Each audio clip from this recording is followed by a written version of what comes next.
if you don't have pain and discomfort, you won't have joy and happiness, right? Yeah. You can't have one without the other.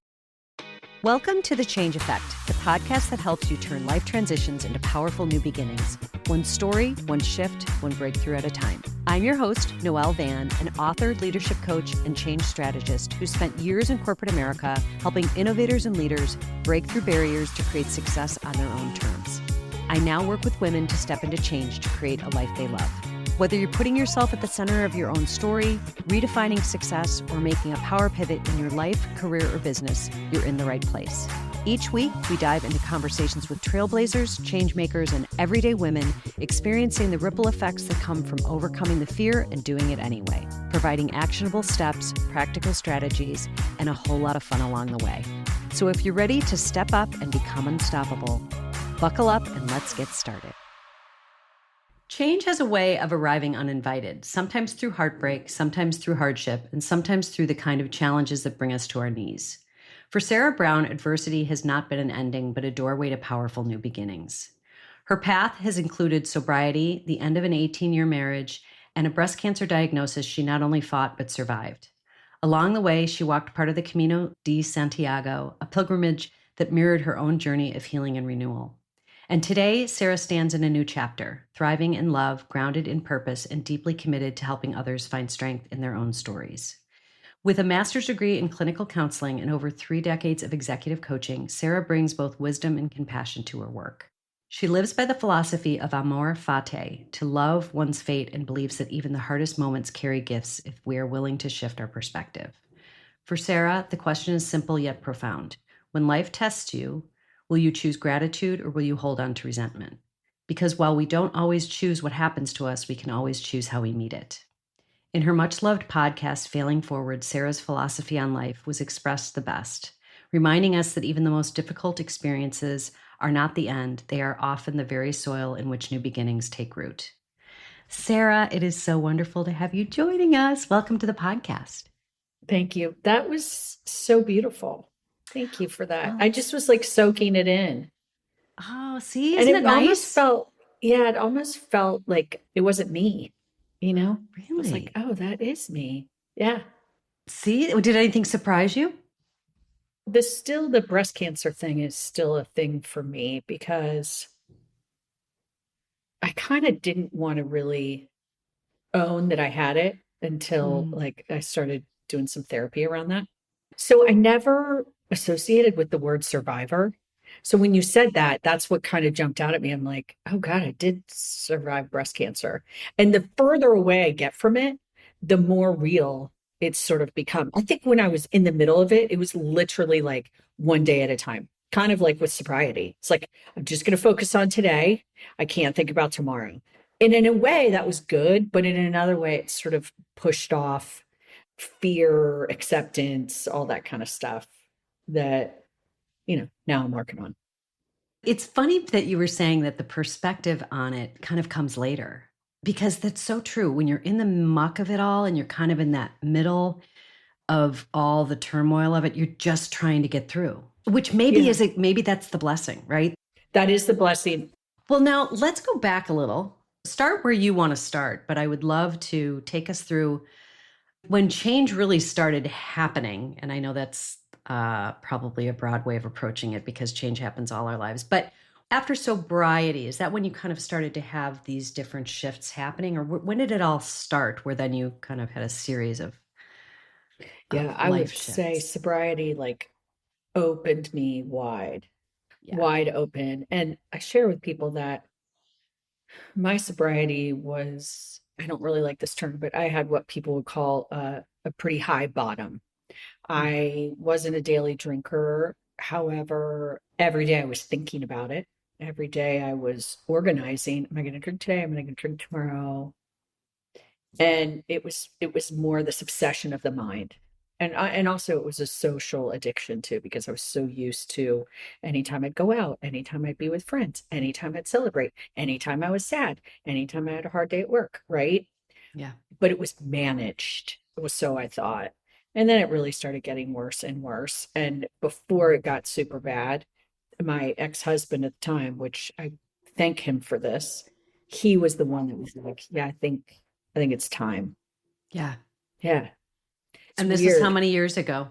8.5 years ago. 8.5. Yeah. Okay. Yep. 8.5. And I was telling my partner now, I was saying that one of the blessings of my first marriage was that he gave me sobriety. And I don't think I would have gotten sober or stayed sober then. Cause I remember thinking like, oh, if Dave and I broke up, I think I'm going to start drinking again. Like I'm doing this for him, not me.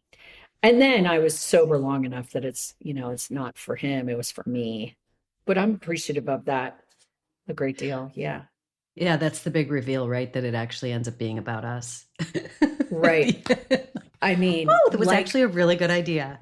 right. Like why I ever thought that it was Right. an external, it should have been, but the external motivation is really what triggered the change. Right. Yes. And that has been true for me my entire life. I need some sort of external push. I need an external motivator to Yeah. make any change. Like my business closed. So then I thought, okay, I'm going to do this podcast about failure because I need somebody to teach me how to be resilient. And it was like that pain and suffering. And that's why I love this whole concept of amor fati, because it's really stoicism and it's all about learning from pain, learning by what you're dealt. And I just find that to be way more empowering than the alternative. Right. Well, and it also kind of flips it around to everything that kind of comes your way as a lesson. Yes.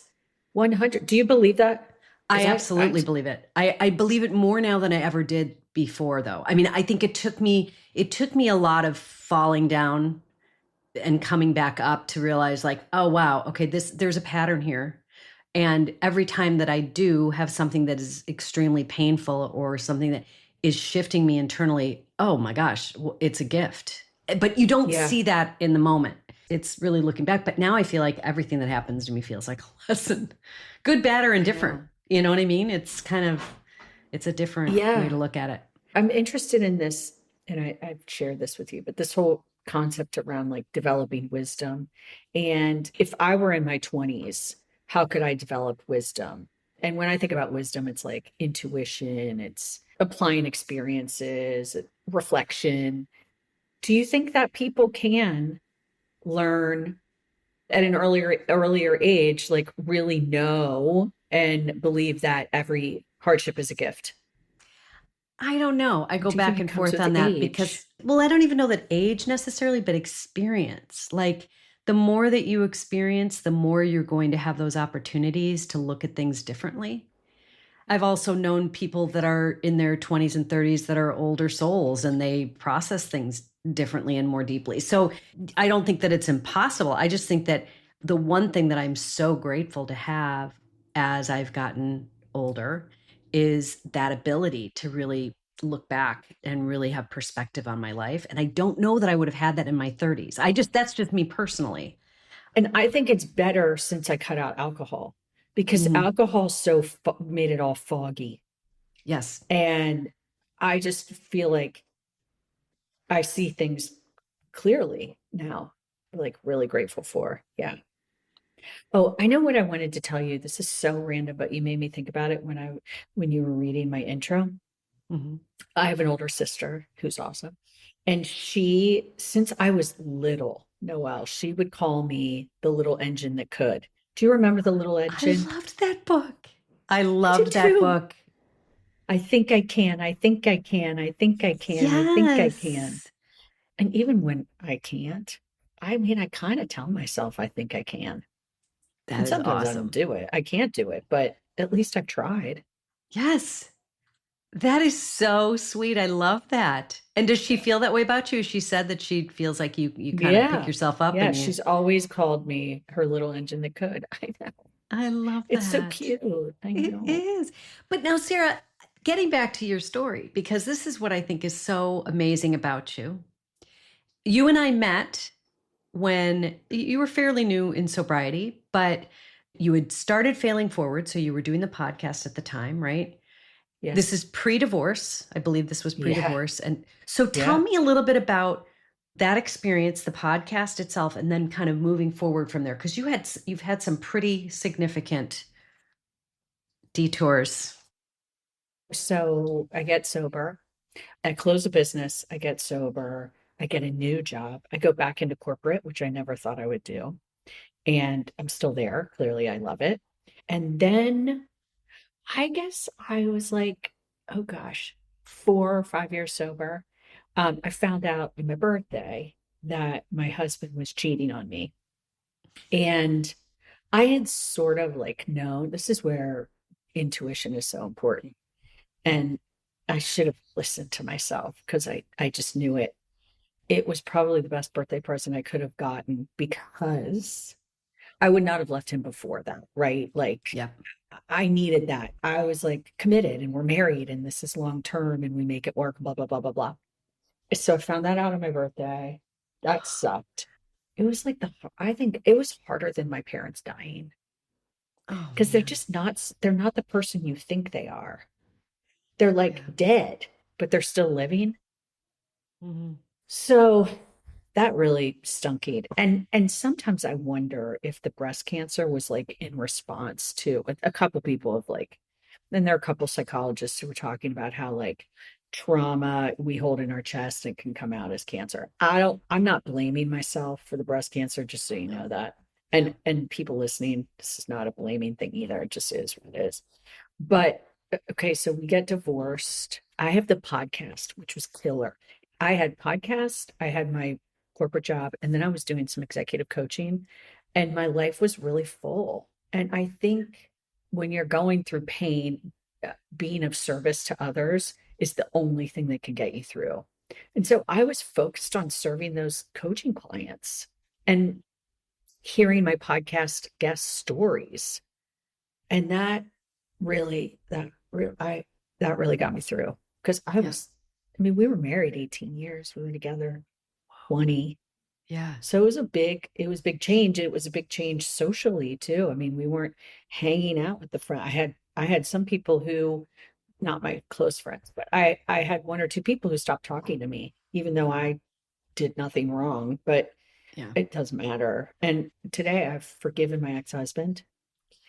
Girl, I prayed rosaries every week for him and for the woman that and they're still together. Wow. Yeah. That says a lot. That says a But I lot. didn't want to be that angry Yeah. divorcee. Hmm. It's so unbecoming. But I also want to say it's okay to be angry. So this happens. Okay.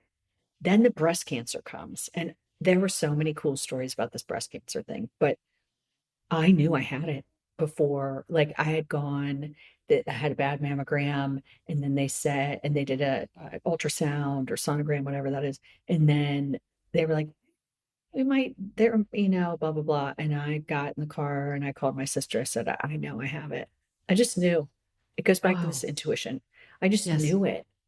And every time something terrible in my life happened, the affair, and then there's this one friend of mine who was we're always going on trips together. So we're going on this trip to Arizona the next day.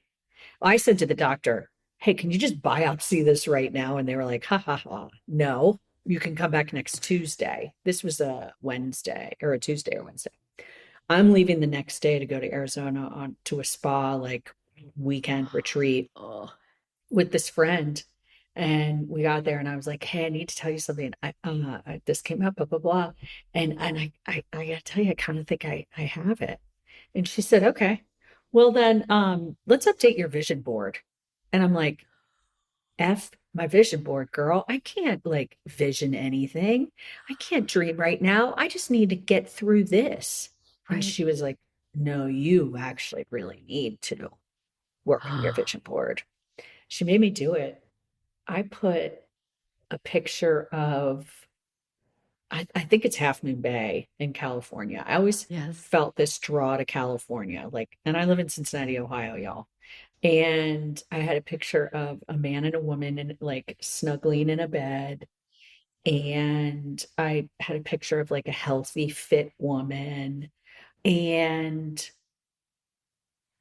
9 months after my breast cancer diagnosis, I met the love of my life, who is from the Bay Area, and we love to visit out there. You Yeah, can't make this up. You cannot make this up. no. And when I No. showed him the vision board, he was like, really? Because he doesn't believe really in that stuff Until now. until now. I did go to this healer at the spa that I went to, and I told her, I have this health scare. I don't know. And she was like, yeah, you have it. She's like, but you're going to be fine. And you're going to actually meet somebody. You're going to fall in love again. And there's something with England and him.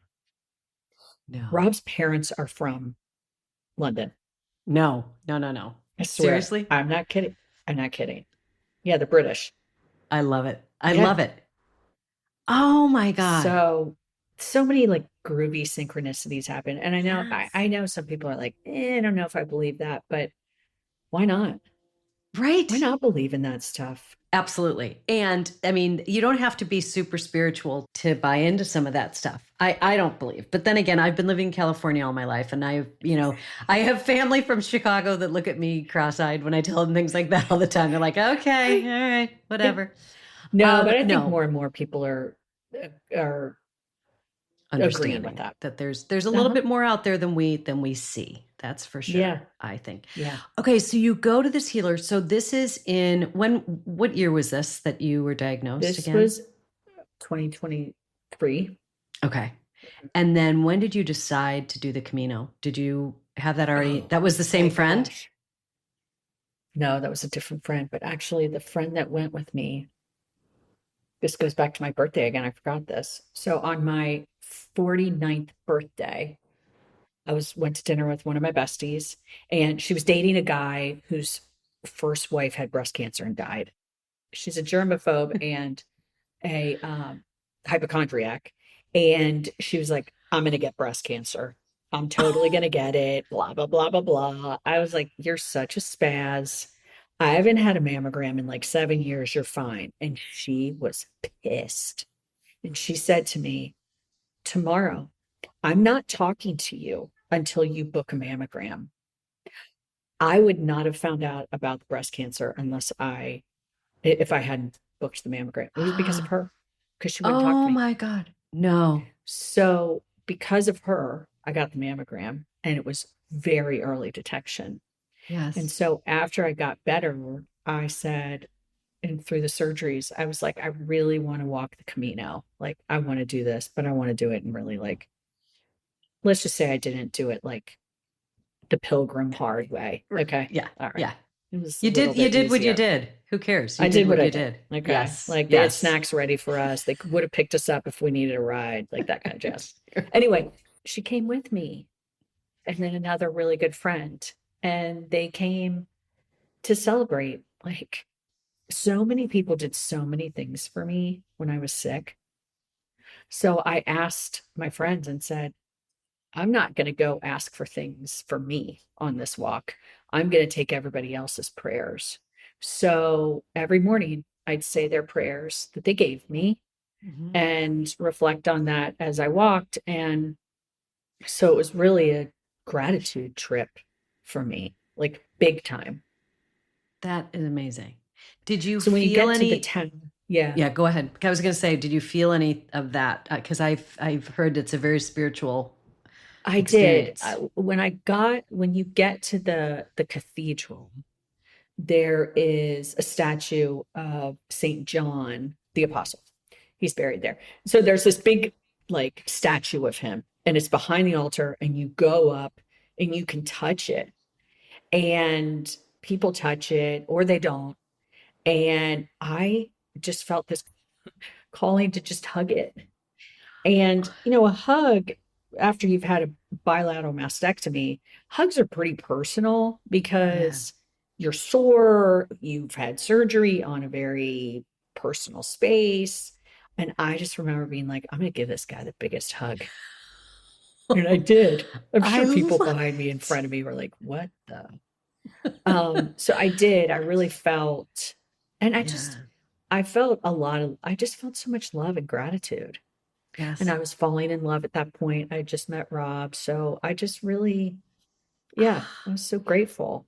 It's such a different energy too. Like I can tell that like that was a turning point for you. It was a turning point. I don't even think I knew it was a turning point. I feel like everything that you have, and this is just knowing you and having conversation with you through a lot of this, you have this really healthy way of looking at life.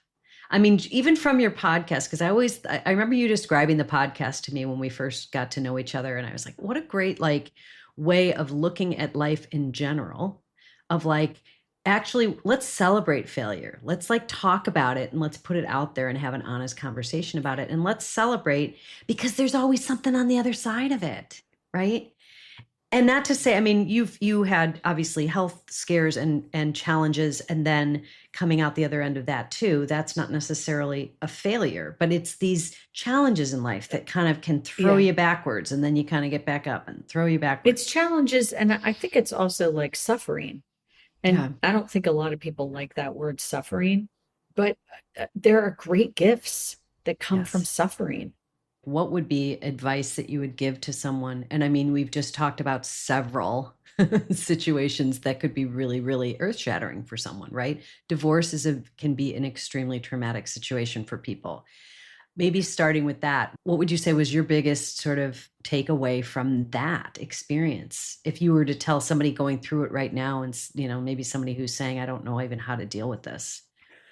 Can I start with sobriety first? Oh, Because a yes, friend had please. reminded me of this the other day. I had been sober, God, like a couple months, and I saw her at a work event. She's a coworker, but also a friend.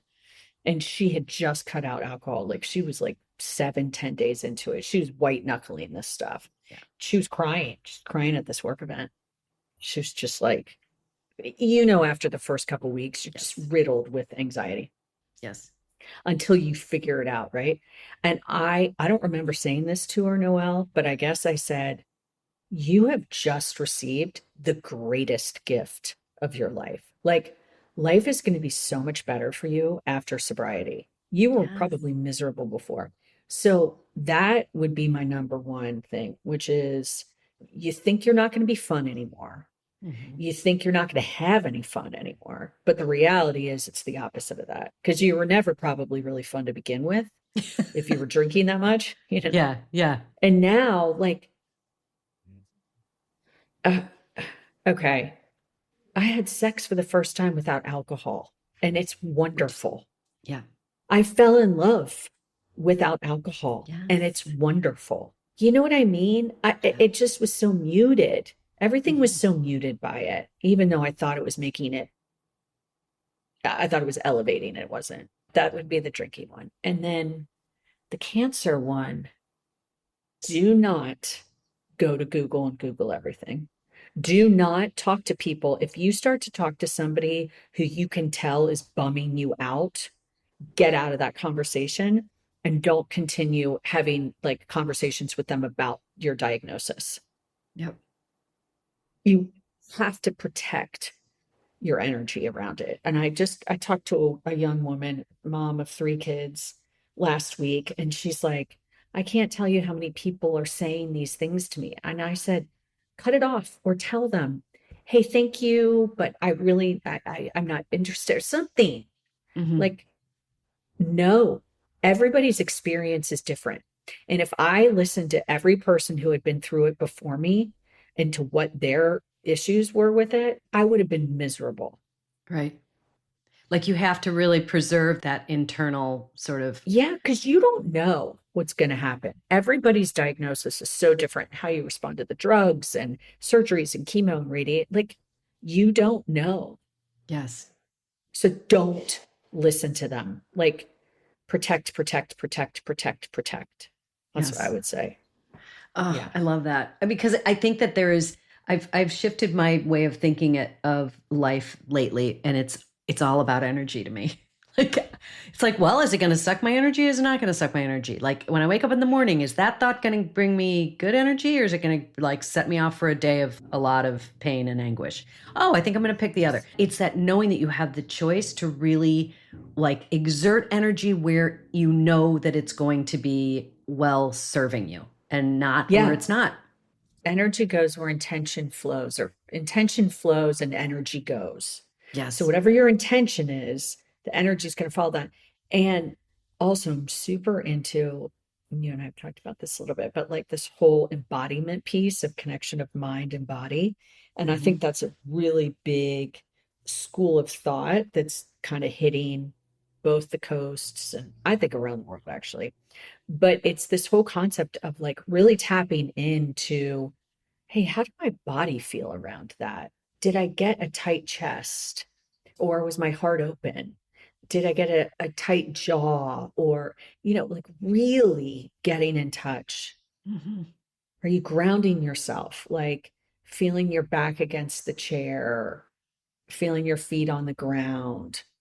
I mean, people are really into, and I know there's research showing about getting your hands into the soil, your bare feet on the grass. Like there is a connection, Mhm. and we cannot disconnect those two things of So mind true. and body.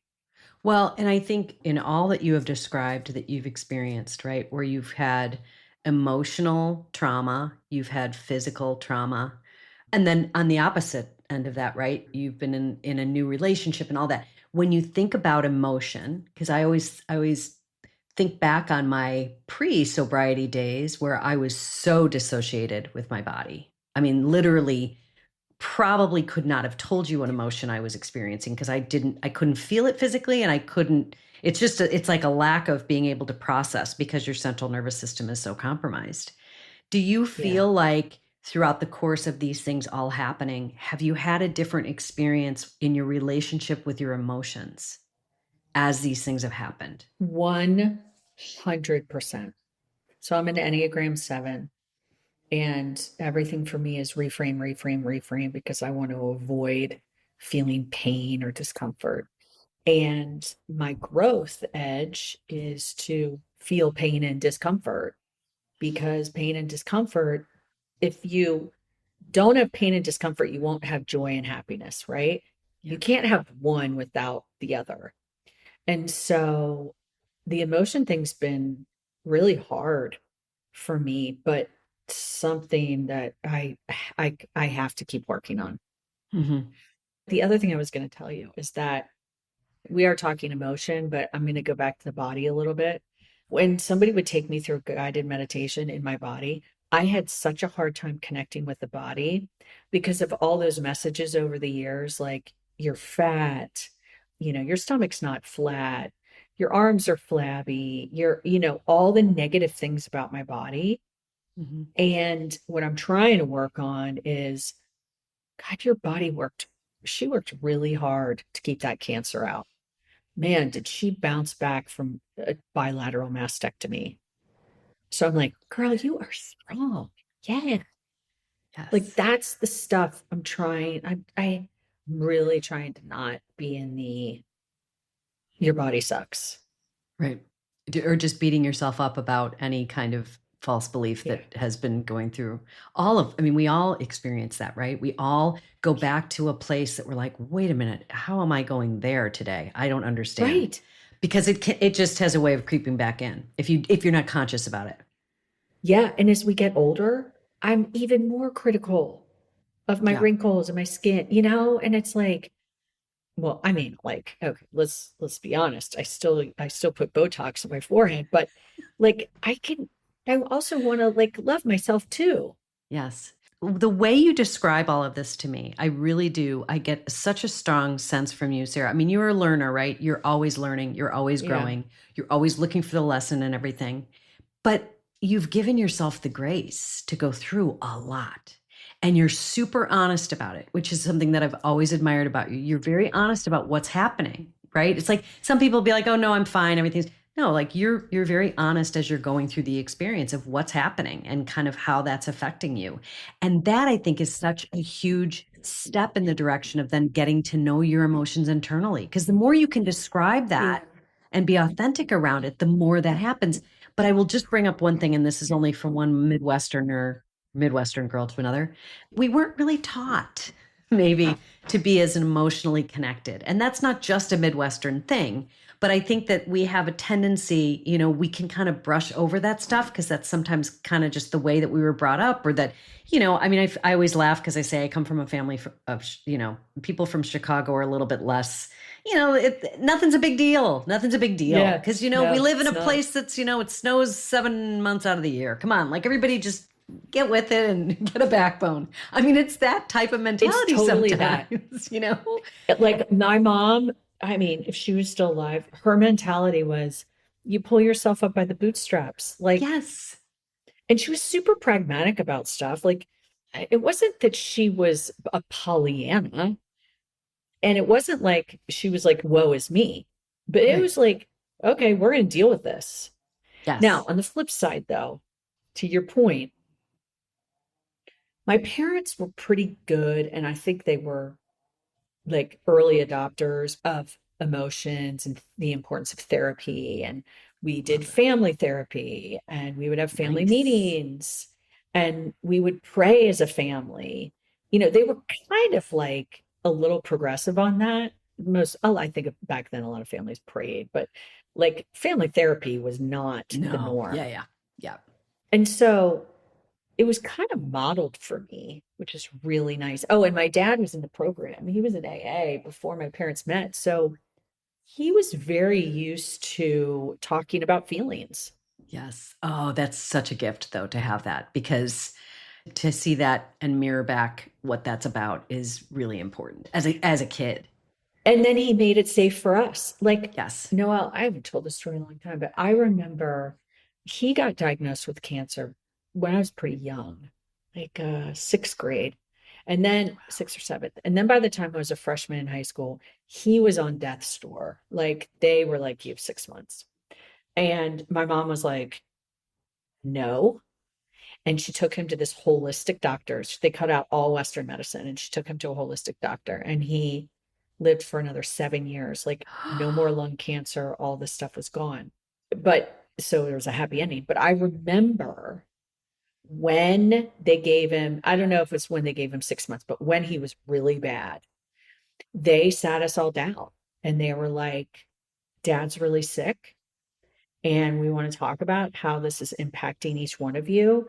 And they let us talk through it. Like, who did that in the 80s?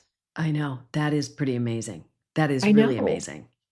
And to be able to do that, do you remember how that felt to be able to say Very that? heavy. It was super heavy. Yeah.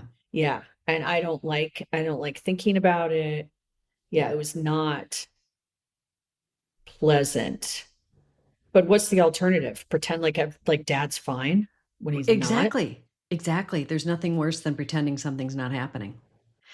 Yeah. Oh, Sarah, I could talk to you for hours, as we know this. You and I know this. Yes. As we come to a close here, I want to ask you what your advice around change, because it doesn't have to be anything specific, right? If you were someone who was having a hard time looking at an area of your life that you wanted to change, what would your advice to them be? First step, I would journal out and freestyle journal. Why am I having a hard time looking at this? Or why am I having a hard time with this XYZ? Hmm. Because I think there's probably something behind that. And if you can figure out what's behind that, it's like, didn't Einstein say, like, a problem defined as a problem solved? So Oh, if you yes. understand what the root cause is, you can better address it. I want to give you an example because it just happened today. So there are some decisions at work that have to be made and it's going to impact our culture. And I was really struggling with this potential change and I couldn't figure out, it was just bugging me. It's like that little pebble in your shoe. It just keeps bugging. And so I ended up journaling out what's really bothering me. Yeah. And I got to what my core fear was. And then I could talk to my boss about, hey, here's what I'm worried about. And he was Hmm. like, oh, okay, well, let's talk through that. And we worked through it. So it's like journal it out. Yes.